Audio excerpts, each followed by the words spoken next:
3, 2, 1. Nothing. Liquid Death.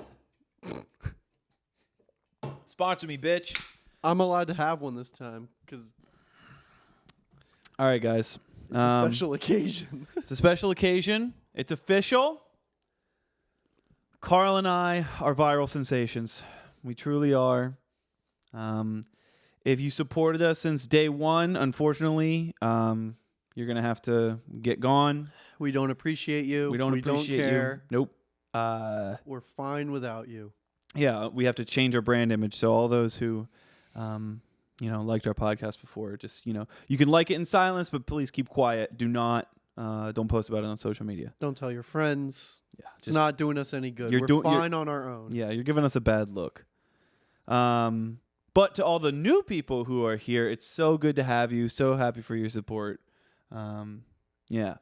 No, but in all seriousness, though, we did have a little clip go a little bit viral on TikTok, which I don't know if it's unbecoming to talk about it on the podcast, but I don't care because it is interesting and cool and fun for me. And feels nice. It does feel nice. It's a little... Are we over? And surprisingly positive on the comments. There wasn't like a huge comment section, but it wasn't like a bunch of people shitting on us, which was nice. I thought we were a little bit overexposed there. Just turn that down a little bit. We posted a clip. It's got like 118,000 views right now on TikTok. And then on YouTube Shorts, it has 6.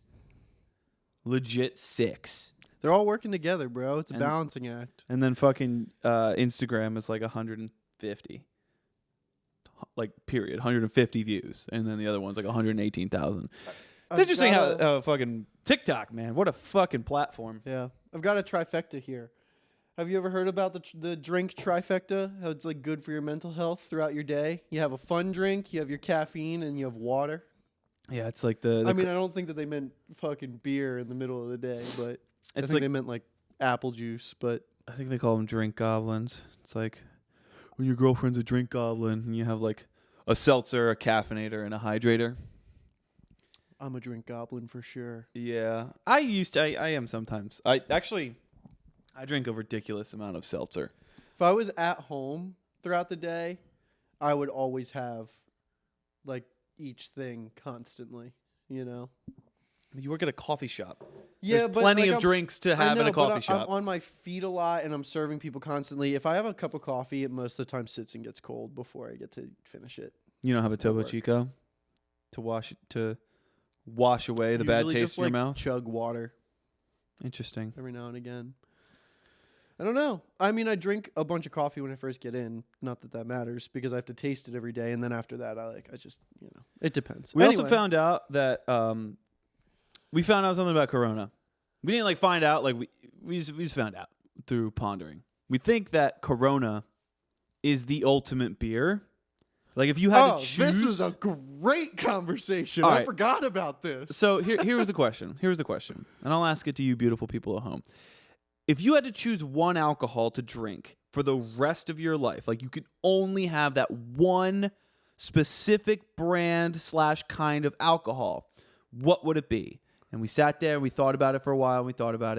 And we came up with the correct answer. Yeah. And the correct answer is Corona.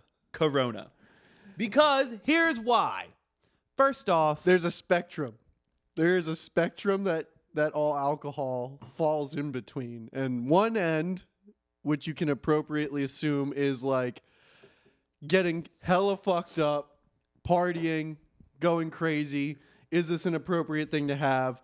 Obviously, yes. totally appropriate Totally to have at cool. any You party. can fucking day drink with it. You can drink it at 12 o'clock on New Year's Eve. It's always appropriate. You could have it at a club. You could have it at a club. Yeah, you could they're definitely gonna have it at a bar. Yeah, Right? Absolutely. Then you have the other end of the Almost spectrum. any club or bar or restaurant.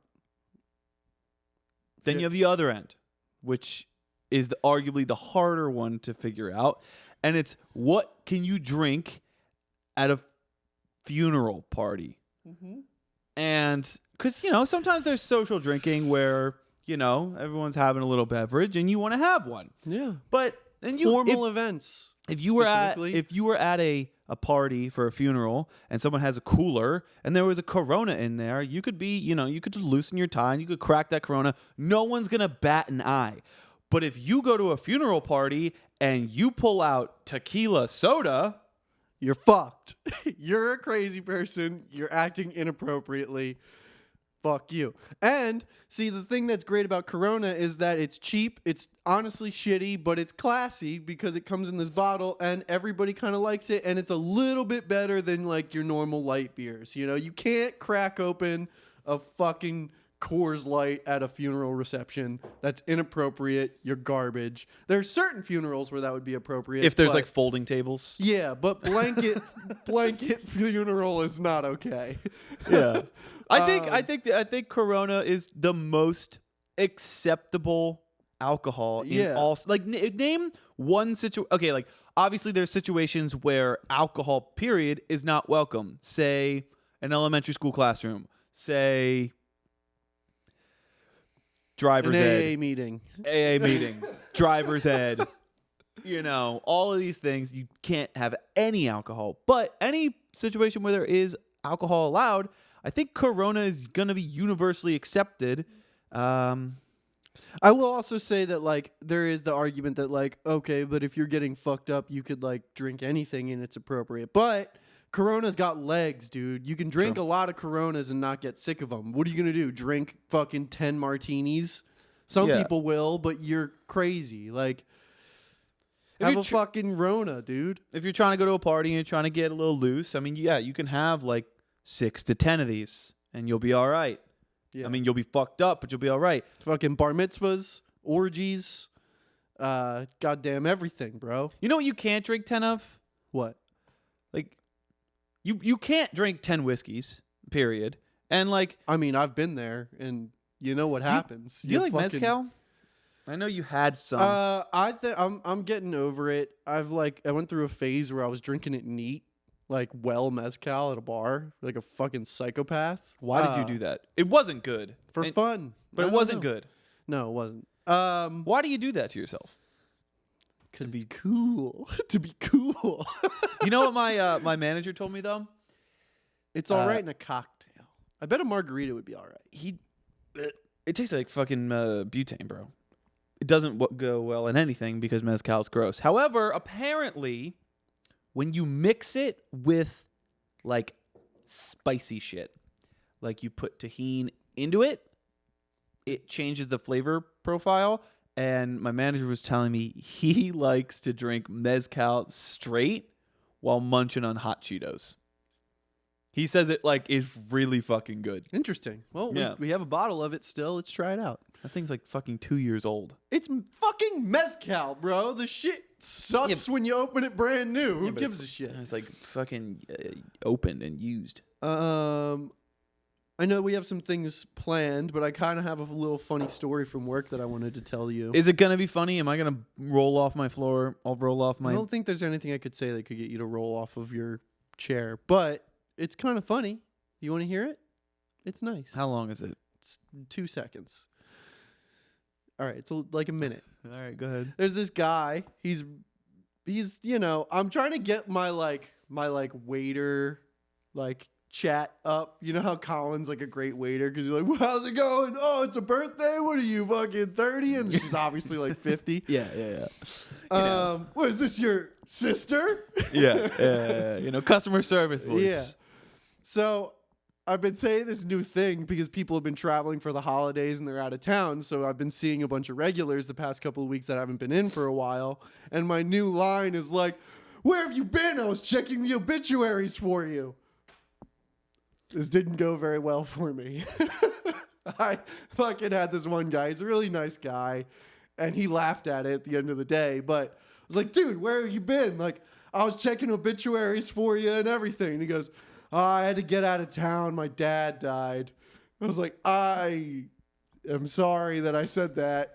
How you doing, Stan? You gotta be careful. You never know. Yeah. So that happened the other day. And I thought it would be a fun thing to let you know about. Carl's just out here making fun of random people in Los Angeles. I know. I should just go back to being a wordless cunt at work. Yeah. Do you like when waiters are what would you like?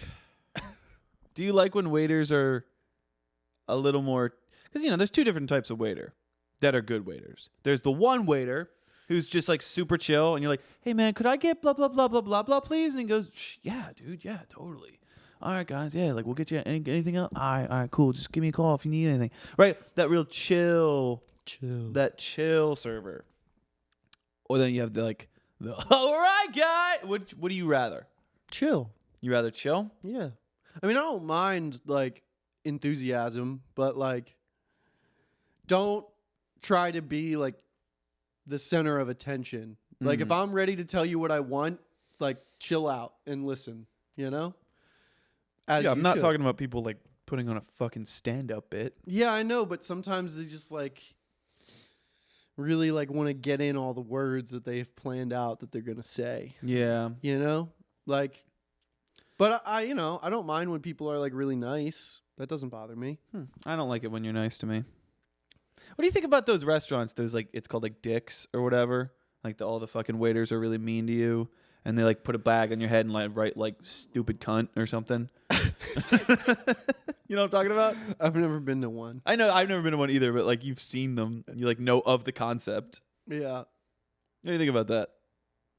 I'm fine with that. Yeah, you it's cool cool with if it? it's the shtick. Like, yeah, it could be cool. But don't be like fucking stupid about it. Like, don't be like not actually mean. Like, if you're gonna do it, you should. You think they should be like no, brutal? should be no kids allowed, and you should be like a fucking terrible person. I mean, there is a line. Like, what's the line? Because I saw one lady. It was like called Karen's Diner. I don't know. Don't be like. This lady took Don't be like, food. "Sup, fatty? Did you bring your insulin?" Like, don't say that to somebody. No, or some that's shit. what I would want. Really? Yeah. I saw some lady take some food off someone's plate. She's like, here's your fucking chicken wings. And she put it down and then she like ate one and then like put the, That's like, funny. Yeah. That's funny. That's baller. Oh, shit. So, yeah. Can you guys tell we're super viral sensations? And that's why we're so good at this. All right, let me look something up real quick. I got to pull up my notes here because I'm a viral sensation. So the reason we went viral, is we did that. We last week we were talking about like popcorn flicks and those movies or whatever, and we actually never got to it. We meant to talk about our favorite movie snacks because Karl has a theory on what the best movie snack is. The question is truly. It's a little bit unique. It's not just the best movie snack, because obviously the best movie snack is eating a large bucket of popcorn during the previews and then not touching it for the rest of the movie. Mm-hmm. You have to, when you get the large bucket, you're like, oh, sick, a large. This is more popcorn than I would ever need in my life. And then you're eating it constantly. And then by the time that movie looks good. Yeah. And then by the time the movie fucking starts, your stomach hurts and you're like, ugh. And then you put it down and you're like, I'm not going to touch any of that. And then halfway through the first act, you're like, oh, well, maybe I could just have a little more. You know what's a fun bit of behavior that I don't think humans grow out of as you get older? Is when you get popcorn at the movie theater, you always eat the top layer without your hands. You're always going to go. The whole top layer? No, not the whole top layer. But when you first get it, you're always going to be like. Just because your hands are full. Because you got the fucking, I know you go soda. But like soda's important. I think soda's more important during a movie than popcorn for me. I disagree, but dude, let me put you on. I know you're gonna say. Go ahead. Slurpee. I don't know. I know it's like a normal thing to do. Like they all have. Every movie theater has Slurpees at them, and I know people get Slurpees, but like you never did until recently. Get the Slurpee. Get the Slurpee. It's kind of a game changer. I feel like it's a good way to pace yourself with it too. Like, because it's too cold. You get freezed up. You can't freeze. Yeah. All right. So. You know what you can't get? Let you know. You know what you can't get? Stop getting nachos. That's so stupid. There's no reason to have nachos at a movie theater. First off, the nachos are fucking gross. The chips are stale.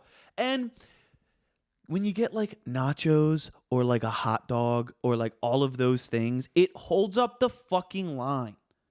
Get out of the line. There should be a separate line for like hot food like that.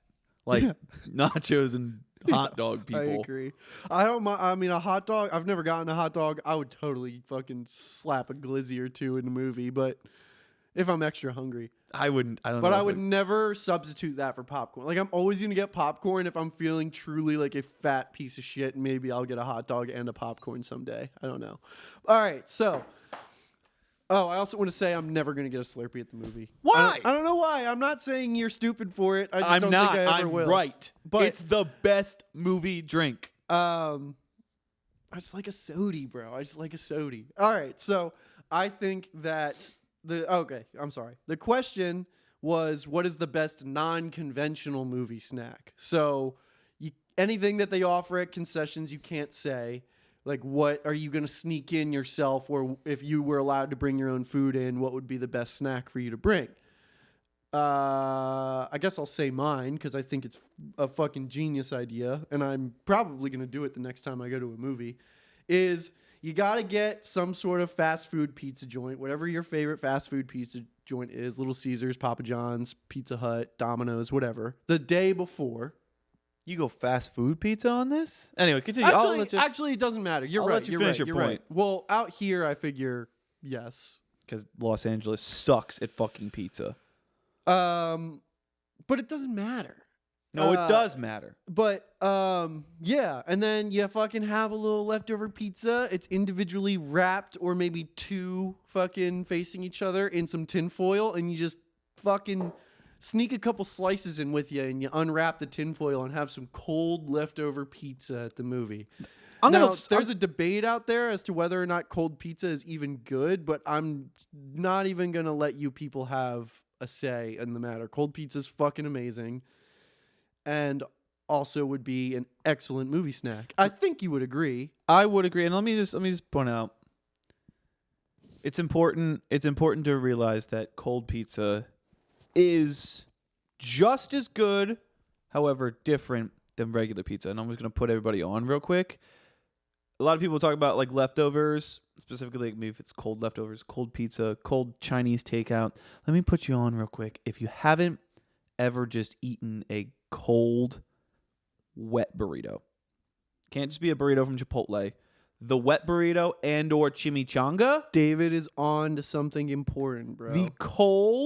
The day after cold wet burrito. If you live in the valley, the spicy green burrito from salsa and beer, you throw that shit in the fridge. You got half because it's the size of your fucking forearm, right? You couldn't finish it the night before. Next day for lunch, do not put that shit in the microwave. It's gonna get fucking soggy. Just eat it cold and thank me later. It's the best fucking cold food. It's so nice because all of it like congeals and just turns into this solid fucking thing. You can like put one fork in it and eat it like a lollipop if you want. Oh my god, and it's like easier to eat, and it's fucking it's different. I think your point about cold pizza is important too because it's cold Domino's is not like cold like fucking Giuseppe's, you know? Like you need, I think the best cold pizza is real good pizza, but Los Angeles has no good pizza. Yeah. I mean, yeah, for the most part. Like, the cheapest shit pizza place, like mom and pop pizza place back home, is better than, like, the best New York style pizza you can get out here. Yeah, it's just not good. I mean, I don't want to say that LA has no good pizza, but it's all, like, brick oven, fucking hardcore wood fire pizza, which is great, but it's not what we're talking about. If you want to know my thoughts on the best unconventional movie snack, this is a little, like, whatever. I went to see Many Saints of Newark when it came out. I haven't seen it. You went to see it. I'm sorry. I thought you were asking me. Go ahead. But I went to see it. Uh-huh. And in Tupperware. Oh, no. Okay. In Tupperware, I brought, like, gabagool. Oh, yeah. And, like, I forgot you told prosciutto. me. Yeah. And we even snuck in little things of wine. And, we ate that during Many Saints of Newark. Yeah, it was a fucking vibe. I'm not going to lie. Why am I blanking on what that's called? Charcuterie. A little charcuterie board. Little charcuterie. Yeah, that's sick. I like that. Hell yeah. You guys leave your fucking movie snacks in the comments. All right, let's do some music suggestions. There's some music suggestions today. Oh, I just looked at my I just looked at my music suggestions.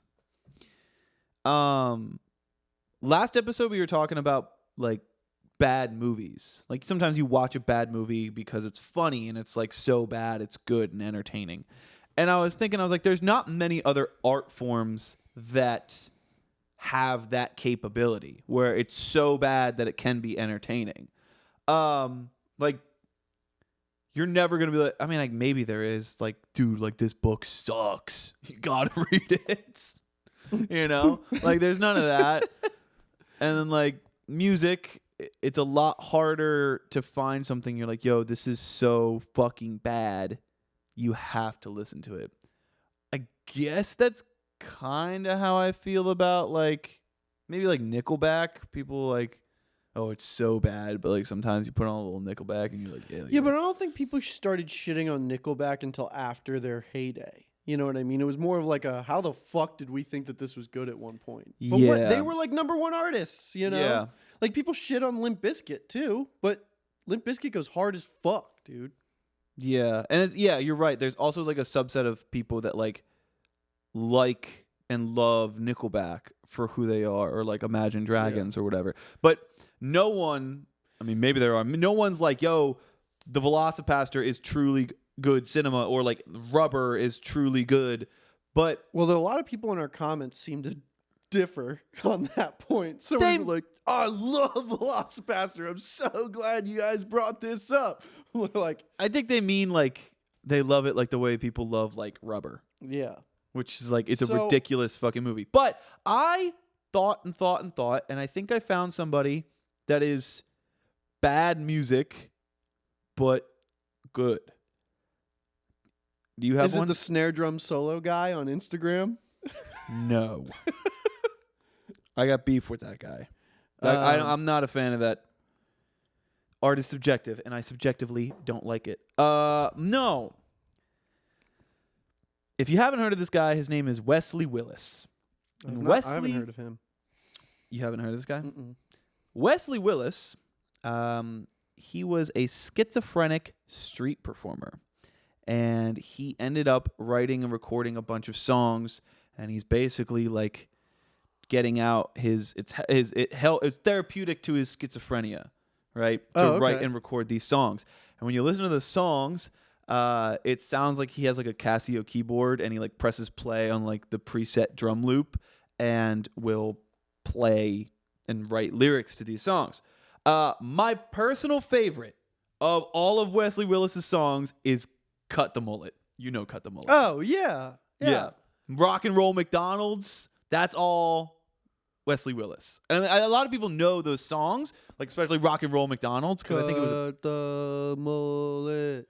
Cut the mullet. Yeah, one of my favorite lines in that fucking one, it's like, take your ass to the barber shop. Tell the barber that you're sick of looking like an asshole. Like that's fucking hilarious. Yeah, I think to your point that a lot of like the movies that are so bad that they're good, it's because it's like it's so funny, like holy shit. So my example is like I think the first true modern version of that, and it's not bad, like holy shit, this is actually awful, but it's kind of in lieu of that, and I think that this kind of opens it up a little bit to a broader thing. Can I pause you real quick? I actually don't think Wesley Willis is that bad. I actually think it's really interesting. A lot of his music. Legitimately. Cool. Anyway. Whip It by Devo is what I thought of immediately. In that those guys got together and made those songs and did all that silly shit with the red hats as a fucking joke, and then it blew the fuck up. And yeah, like the music itself is not like, oh, this is unlike any other music that we're listening to, but it's like such a silly thing. You know what I mean? And it's not bad per se, but like the reason we're saying it's not bad is because it worked. It blew up and people love it and think it's great. But it's so silly, you know? But was that the intention, you think? Yes. It was a joke. Yeah. Isn't that like, I don't know. I think it's interesting. And then I wanted to also bring up, what the fuck was that song that Kanye did with Lil Pump? Sparkling Water. That one. What the fuck was that called? Fuck. You're such I'm a fucking hoe. hoe. I love it. Yeah, that's a good version of that, because that song like Blew the fuck up. and it like sucks, but and it's they like performed it on Saturday Night Live. it's like sucks and it's good at the same time. Yeah. Well, no, that one sucks. It's just like so. It's stupid. It's stupid. Which is exactly what we're talking about. Yeah, but it's like good though because it's like catchy. Yeah. Kanye's done that a couple of times. There was the whole thing where like Drake tried to buy this beat out from under him, so he got it, and then he wrote that song. It was like poop de scoop de boop de whoop de I doo. don't know anything about that. Oh yeah, like Drake wanted this beat. Apparently, Drake wanted this beat, and Kanye just took it and then recorded that song and put it out, and like wasted the beat on purpose. That's pretty funny. Yeah. Yeah, I mean, I guess no, this is probably not a good example of this, but like, what about like Running out of Frank time. Zappa? You could. Yellow Snow's a fucking weird ass song. I couldn't name you a single fucking Frank Zappa Don't eat song. the yellow snow or whatever the fuck, however it goes. But he Zappa's was- weird as shit. Yeah, but for he's sure. weird. Yeah. There's a difference between like More weird like and avant-garde than yeah. silly. There's a difference between weird and bad. But a lot of Frank Zappa's mentality is like, I do it because it's like fun. It's a moment. I'm an entertainer. You know, it's not about being the most musically inclined person in the world. It's like, these are moments, and my job in this moment is to entertain, and what can I do to seize that is his mentality. So, in essence, it is kind of like that, but sometimes Zappa wrote some shit that fucking ripped like crazy, you know? Yeah. So it's like, he's a little unorthodox compared to what else we were talking about, but we're pretty much out of time. Yeah, speaking of avant-garde, I'm going to give my fucking music suggestion for this week. This person is not underground by the slightest.